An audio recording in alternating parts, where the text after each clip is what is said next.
Welcome back, you lovely looking individuals. It is a horrible day outside, so I can't really do much outside, so I figured I'd jump on and film a YouTube video for you guys. So this video is pretty much going to be about my experience in the trades, my opinion about different trades, and yeah, pretty much just all my thoughts regarding the trade industry, and yeah.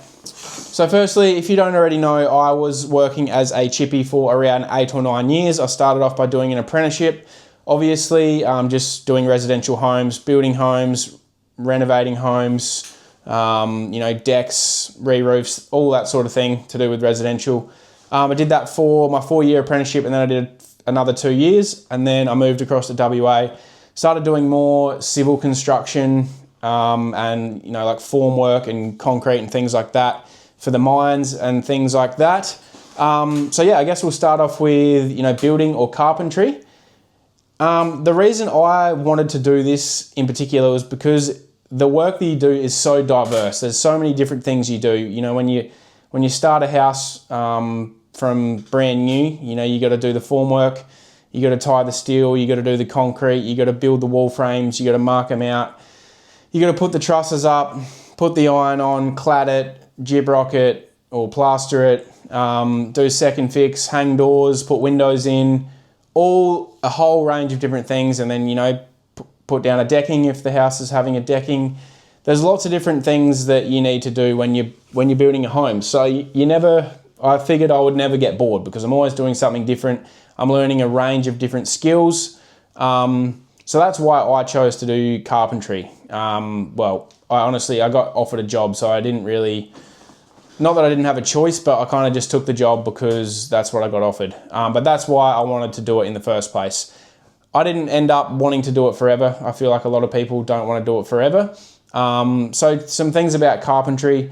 Carpentry and building is not the best money. When you're just an employee, you're not getting paid anywhere near as much of an hourly rate as, like, say, an electrician or a plumber. So when I first got qualified, I was on $26 an hour, which is obviously not great for a qualified tradesman. And then I moved across to WA. I was on 38, got a pay rise to 30, got a pay rise to 42, and then I got a pay rise again to 45. And that's kind of where I capped out for working in town. If I went to the mines, I could have potentially gotten paid 65, 70, 75 an hour doing civil construction for the mines, but I didn't really want to do that. I was sick of building. I'd done it for 8 or 9 years. I wanted to have a change up, so that's when I went and did, just regular mining, went and did underground mining, which wasn't much better, but, you live and you learn. So that's kind of the ballpark of what you can make with carpentry. The next one I'll speak about is Sparky, being an electrician. So if I had my time over again and I actually wanted to be a tradesman for my whole life, I would want to be an electrician. I know I bag them out a lot on social media, call them sissies and whatnot, but honestly, being a Sparky is probably the best trade in my opinion. You're going to make the most money. You essentially, not that you do the least amount of work, but it's the easiest work. You're not really lifting anything heavy. You're not really, a lot of the time you're working inside. Yeah, you have to crawl in ceilings and things like that. But from what I've seen on the mines, the electricians do not do a whole lot of work. It's pretty easy. I've had a few friends do it and they said, yeah, it's really good money and it's not that taxing on your body. So that's probably what I would want to do.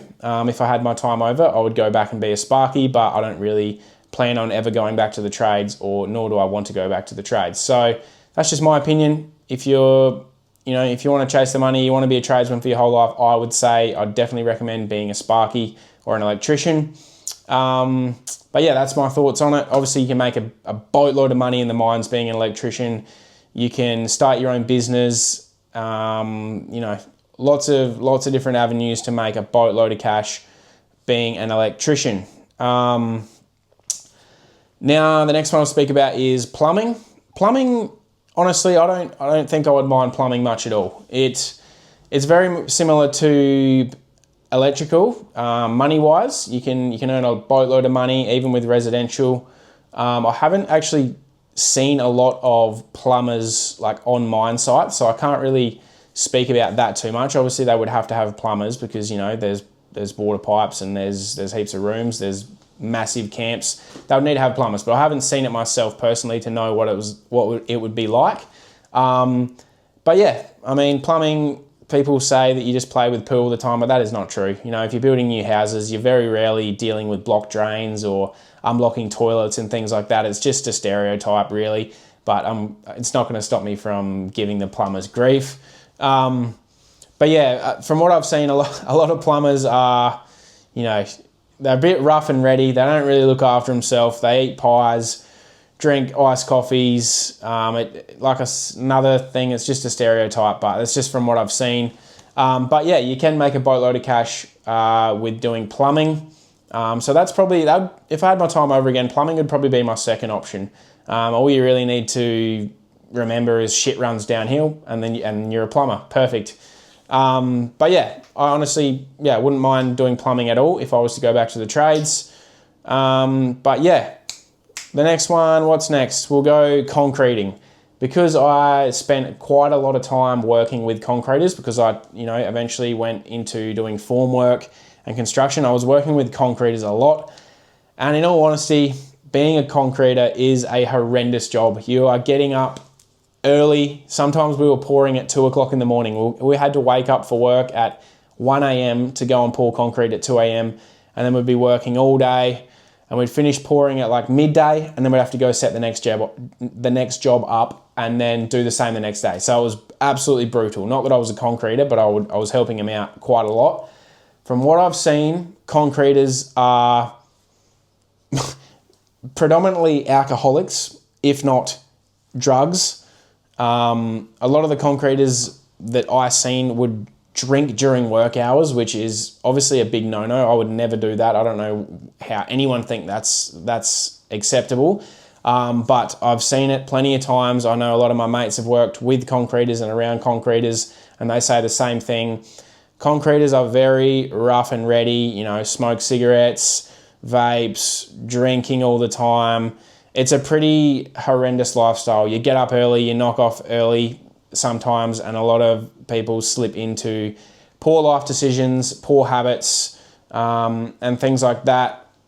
And honestly, it's just a horrendous job. You're in gumboots, you're bending over, screeding, and when you finish screeding, you're bending over troweling, or a trowel machine's not too bad, but yeah, I mean, I feel like concreting is one of those things that you do if you're not the sharpest tool in the shed, and you're a bit of a degenerate, if you know what I mean.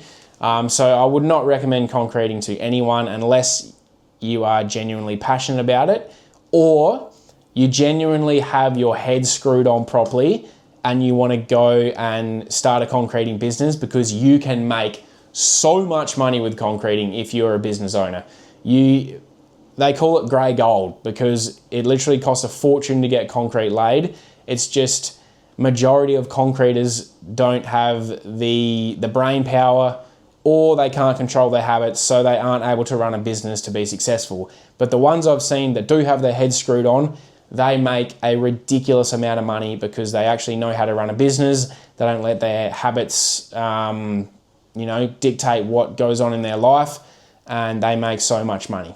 So yeah, if you do have your head screwed on and you do want to start a concreting business, you can make a lot of money. But you need to have your head screwed on, and it's going to be hard to find workers because concreters are very unreliable. Like I said, with the alcohol, drugs, and things like that, you're going to have people not rocking up to work. You're going to have people rocking up late. People just taking a week off because they just can't control their poor habits, as far as I'm concerned. From what I've seen with my own two eyes, that is what it's like, and I've heard it from a lot of my friends, and I've heard it from a lot of people that is what it's like.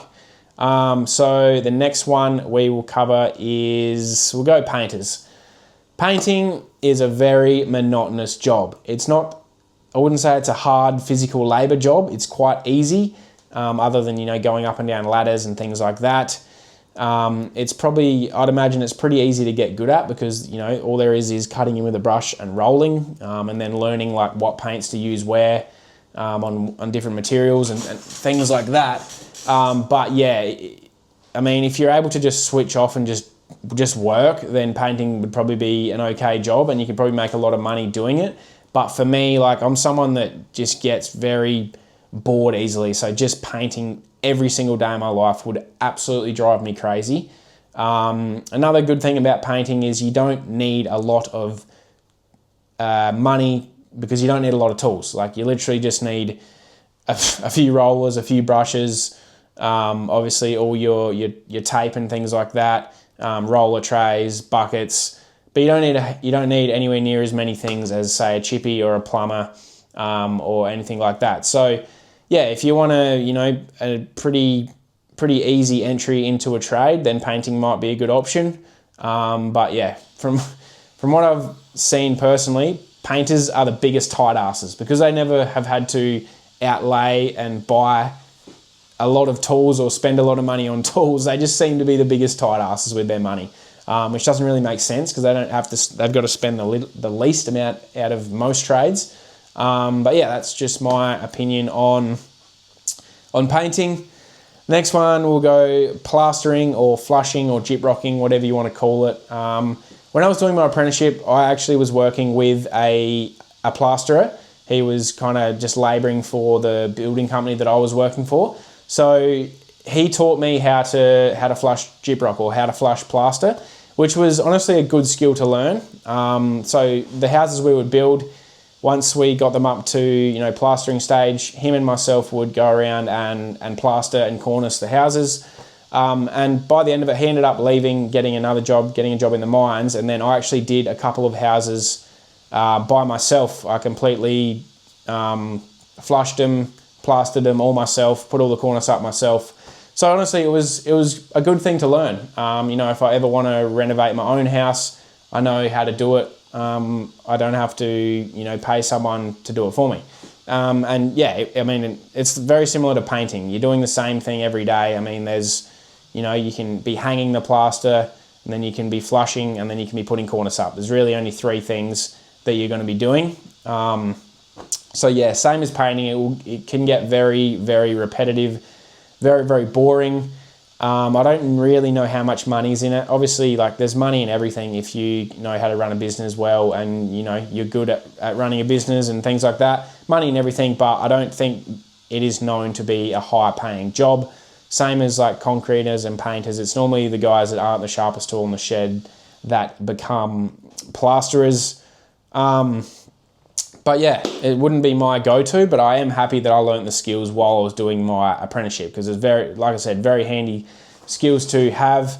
What else is there?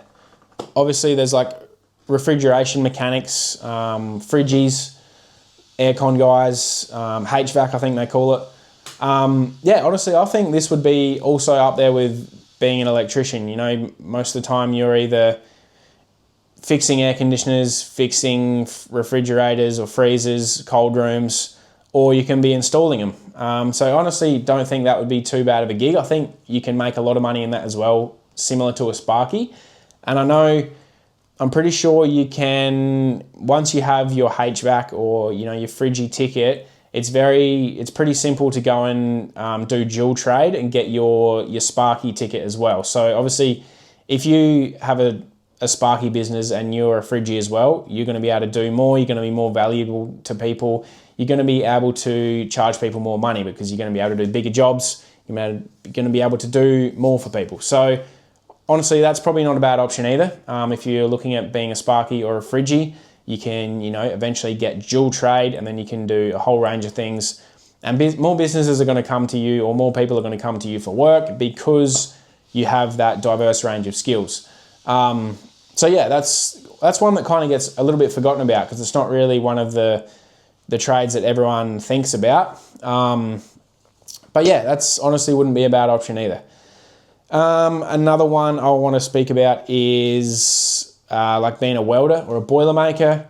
Honestly, back in school, my year 12 project was I built a massive like freestyle like supercross or motocross ramp, whatever you want to call it.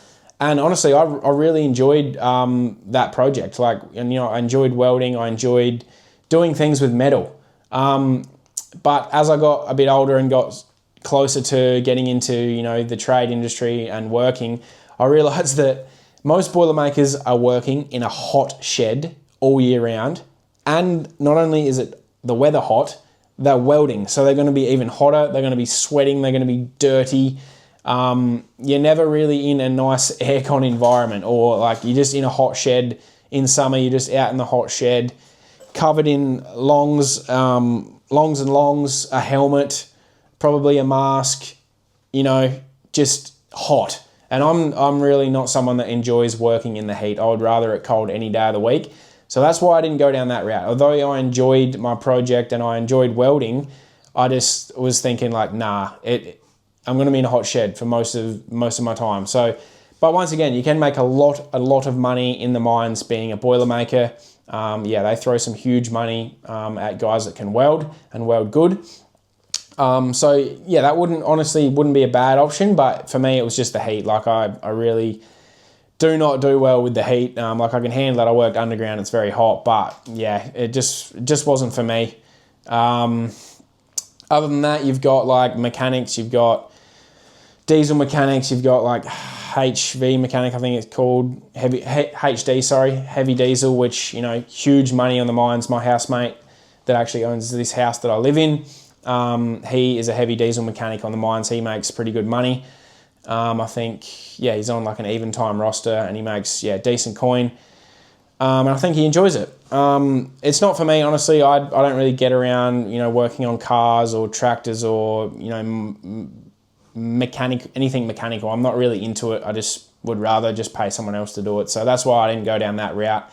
But same thing, you can start your own business, make a boatload of money. You can make a boatload of money in the mines. You can even have a business in town and make a boatload of money. There's plenty of opportunities for mechanics, heavy diesel mechanics out there, and you know the mines will throw jobs at people that have got trade certificates in general, basically.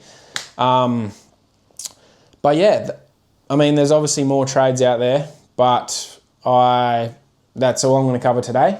So yeah, if I was going to rate the ones that I've just discussed, I would go number 1. If I could go back and do my time again, I would choose Sparky. Number 2 would be HVAC or refrigeration mechanic, aircon refrigeration mechanic. Number 3 would be plumbing. Then number 4 would be carpentry, which is what I did. And then I'd probably go welding, mechanic, and then the ones like plastering, painting, and concreting last, because, you know, it's just, I don't know, it's just one of those trades that I don't really think have a great reputation for the workers that do those jobs. I'm not saying everyone, but, you know, it just doesn't have a great reputation and doesn't take a brain surgeon to do those trades. But yeah, I hope this video was of some value to you guys. Just my opinions, you know, there's no professional advice here. It's literally just my opinion and, you know, my experience from working in the trades, from what I've seen, what I heard, and things like that. So yeah, thanks for watching, guys. I hope you enjoyed this video, and yeah, make sure to hit subscribe, hit like, leave a comment with your opinion on the trades, all the different trades that I discuss, or leave a comment if I missed any. But yeah, thanks for watching, guys, and I'll see you in the next one.